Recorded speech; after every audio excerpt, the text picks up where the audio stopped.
Hey guys, what's up? Well, in the previous one, if you can remember lesson 6, we did the blocking out of the arm. I assume you have not, since you are continuing with the training series. We just did the blocking out of the upper and the lower arm. And in this one, in our lesson 7, we will be going into doing the detailing of the block out. And I'm sure you noticed I did the block out a little different to the other ones, but it doesn't really matter. So without any further ado, let's jump in. Alright, so we're just zooming in here a little bit. Let me just reactivate our screencasts. Make sure all is visible. There we go. We'll start our way working from the deltoids and working our way down into the rest of the upper limbs. So for this lesson 7 detailing, we will start off right here, and as always work with your anatomy studies present with you. We'll try and make this as quick as possible, and I'll try and make it as detailed as possible as well. Let me just boost up the strength of our brush a slight bit here. So we generally have towards the back end of our deltoids, we'll be working with 3 major groups and 3 major bulges of the deltoid. So this here, as you see me forming up here, will form one of the bulges. So it is a muscular character, so it'll be useful for us to indicate these, so then when we smooth it out, you can have as much detailing as possible. Then you can choose just exactly how ripped you want your character to look. It's a fun way to work. I think it's very efficient, as I'll keep telling you and reminding you. Sometimes you just got to work a little smart to get excellent looking work. You don't have to work all that hard and stress too much. And so we have then the top end, as you can see there, which will join up to the same point as this side. And as for the front, once again going with the flow of muscle structure and adding our 4th bulge, forming the front of our muscles, and these will stretch from the clavicle bone, that's your neck bone, over there, flowing into the clavicle, and that will be our basic muscle structure and what we're working with. And there's our deltoid mainly done, and this stretches all the way down to here, and this all the way to there. The back end of your deltoids generally should extend a little bit lower than the front. It is the norm for the muscle structure. And study like bodybuilders. I mean, bodybuilders are kind of the best way to actually see this at work and in reality. Yeah, let's say in reality. Okay, there we go. Then we'll come in. Actually, let's finish up the tricep end to the back end of these muscles. Now we will add in the inner muscle for the part of the tricep. And for this one, it's called the caput longum of the triceps muscles, and it generally flows from all the way up here, and we will leave a bit of a gap there so we can have that indentation. In general fact, this muscle goes underneath the deltoid muscles, so with the deltoid muscles there, you could actually even lift them up a little bit higher. The tricep, the caput longum of the tricep comes underneath here, and it will have its bulge coming all the way down to the bottom of the olecranon, and let's just reduce it slightly. It has a little bit of an extension towards the bottom end there, and there we have it, going all the way down to the olecranon, aka elbow. And that'll be our first muscle set. Well, actually our first 2 sets of muscles. The second of the triceps comes from here. It flows this way, just there, flowing right into the longum caput the lungum caput. And there we go, and we have our first muscle set. And as for the top end of the muscle structure of the triceps muscles, generally this top one will bulge out a little bit more, but as well, remember, I'll keep telling you that your general extensions and how much muscles bulge will always depend on the amount of exercise that an individual does on certain parts of their body. So there isn't a set in stone rule for this, although you can kind of take it as a golden rule of thumb that this will generally bulge a little bit more. It will extend a lot more. If you're not really a bodybuilder, I think if you check your own triceps muscles, this part should be thin. It should stick out a little bit more and have a little bit of a sharper end to it than the lower. I assume because it is far more used, it has more function in your body. And coming down here, the triceps narrows down quite a lot, and just holding down shift to smooth down this end. I don't want it to overly extend where it shouldn't. I want a good looking sculpt, and it will extend all the way down here, and that'll be the end of it. Let me hold shift and smooth that end down, and there's our triceps. And before we get to any other part of it, let's build in our bicep muscles and get the muscle tissue structure going there. Then we will add the rest afterwards. So this one in general as well, try and avoid hitting that upper end, so you can have that nice little division line between the two. And here we'll just add in our bicep muscle. Now it's bicep because it is two, bi meaning two, kind of like divide, like, you know, if you not buy like purchase something, but by like multiplying. So it's made up of two muscles. The lower one generally always a little bit larger than the top one, and these two, the triceps and this bicep muscle, go lie adjacent to one another, and then this one reduces inward, coming in to form kind of forming right over into the tendons that flow into the arm here. And then from there, let's just press control and have a reduction here, so you can see when we add this muscle, we have another that bulges from here and coming to this end of the olecranon of the elbow, before it will lie just adjacent to our what's it called, the brachioradialis, which is the forearm muscle that will rest right against this one, flowing downward into the arm. So when you remember those structures and how these muscles interact with each other, it will make it easier to sculpt in future. And keep practicing. I mean, I myself don't remember these things perfectly, so I work with my reference images on me all the time. And there we go. So we've got that one. This will generally divide into three major muscle set groups.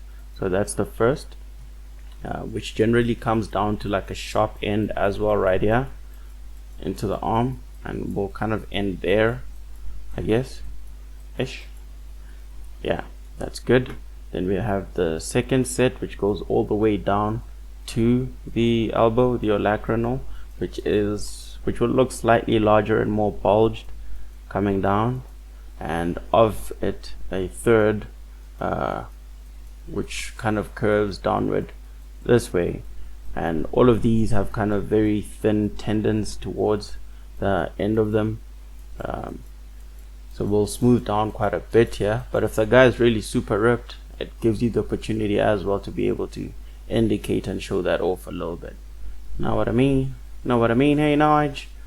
Alright, so that's the inner part of our arm done, and in general there isn't much extra to this. I mean, if you understand that and understand how to work with those muscle groups, then you're sorted.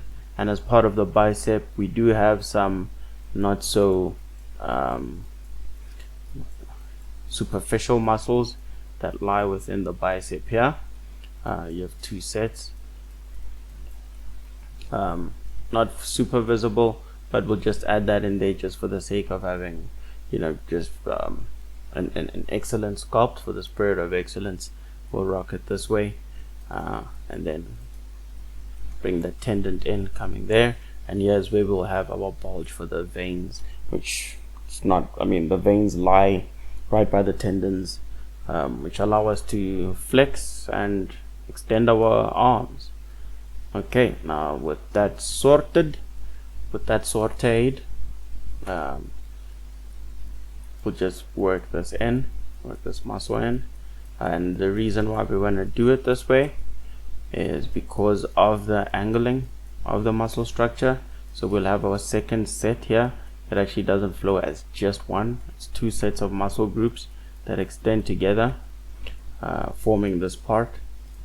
So there's our first, and here's our second coming this side, and these are the radial muscles and tendons, which are pretty good for to understand in your sculpting. You'll get far more realistic sculpts once you smooth down everything. And in general, these don't actually stand out that much on an average human being, because I mean, most of us aren't uber ripped or anything of the sort. At least I don't think so. At least I'm not. So yeah, let's just keep that in mind. And then right here we can just extend these 2 muscle sets that are flowing right into the arm. There we go. Then we just have a whole lot of other smaller tendon like muscle sets that come from these 2, and that's about it. And that would be the whole arm. As you know, before, this would have fallen into our blocking out stage of it, but I figured the tutorial was taking a bit too long, so let's just leave it out for this one. Then we're just gonna have a slight bit of reduction here, and just for that extra detailing of these muscle fibers here. There we go. For that, you don't have such an intense indentation with the arm at this angle. And remember our bony landmarks. So where this muscle tissue comes and joins up here with the third of the tricep muscles, the epicondyle, the bony landmark of the arm, will lie somewhere around about there. And for the lower arm, for the lower end of the arm, it would be just past the elbow. And let's just change our reference image quickly. I want to do this as accurately as possible so you guys can actually see how these align and where's the best places to position them. So with our bicep just there, at this point we would have our other bony landmark right there, and that's about it. Let's see, maybe let's sharpen this end of the elbow a little bit. Let's have a sharp elbow, and we don't need too much of an indentation here. And let me just add a little bit of volume into this tissue and the tendons here, so it can kind of round up that edge of the elbow. And that's about it for our muscle structure. So from here on out, we just enlarge our single tool brush. As you can see, we've only been working with the clay strips. Hold shift and just single click, just generally smooth down every part of your sculpt. This is with probably about a 2-point something or 3-point strength. Oh, sorry if I'm a bit off. I'm thinking 3-point strength, which would be good. Yeah, work with about a 3-point strength, but that 2.9 seemed to work alright. But the problem with that, as I saw, it was taking away quite a lot of the muscle structure detailing. So reducing it is not a train smash at all. It will work in your favor. And there we go. And we smooth those out a little bit and come into the the deltoids and smooth that out. And making it just about a 2-click smooth out.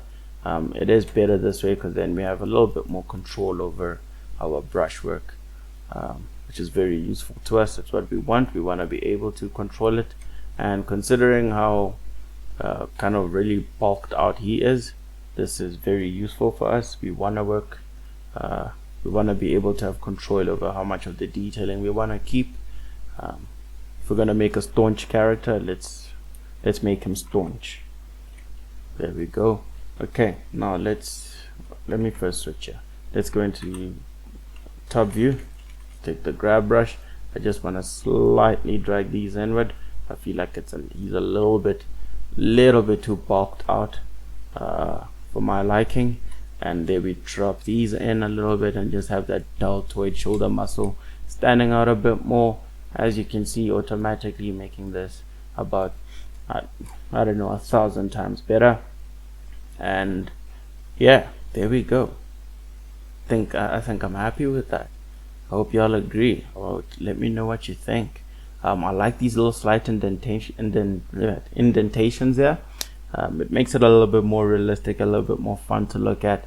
And I just want to add now, because I think I reminded you that when you're working with the quads and the general shape of the sphere, you'll have these kind of weird artifacty ends to it. One of the best ways to get rid of those is to just add in a little bit of topology to the ends, and it won't stand out as much. So essentially like that, and you want to enlarge the outer ends of it. And at this point is when I missed my old method of working. Remember, I think I've told you guys I very much prefer working with dynamic topology over this remesh method, and one of the main reasons is this. You can find ways to kind of combine the two, don't get me wrong. It will still work to your benefit, it still works to your favor. In which case you would kind of use dynamic topology to get most of the form in, and then remesh it right after. But we don't really want all of that for now, so this will work just fine. And we'll come in with our crease brush before this tutorial takes a bit too long. Now I'm going to make the creases a little bit exaggerated around here, and the reason for that is that I want it to deform very well and give us some very nice extensions when we moving it, and kind of after you've rigged it, which I won't be showing you guys in this tutorial, but there's plenty of rigging tutorials out there, and if you want, I will do a rigging tutorial for y'all. I do not mind at all. I'm semi generalist in Blender for now, but obviously looking to do a lot more of just character sculpting. It's my passion. It's the fun part of the entire process. It's better than modeling. It's better than all the other crap. This is just awesome. It's God's gift to us as artists, I think. I'm very grateful for it. Alright, then we hit the G key, grab brush. I want to have a slight reduction there, and now this indent I feel is a bit too low, considering that the bicep, like we know, the lower part of the muscle will comprise most of the form, and we are way too detailed at this point. So what I will do is add in a little bit more sculpt into it, and just shift reduce the detailing and shift sculpt over. There we go. And yeah, that's about it, guys. That's all we have to do for this part of the tutorials. Let me press G again. What I want to do is extend the deltoids. As you can see, it does look slightly off-ish. The reasoning being that the deltoids are a little bit too small for the arm, and the bicep area is just a little bit too elongated. So there's also a little bit of, like, trial and error while we're doing this, but in general I think we've got a pretty excellent form there, and that's about as realistic as we can get the sculpt to be at this level of skill. I hope you guys enjoyed it, and I will check y'all in lesson 8, where we will start blocking out the hands. Anyway, cheers guys.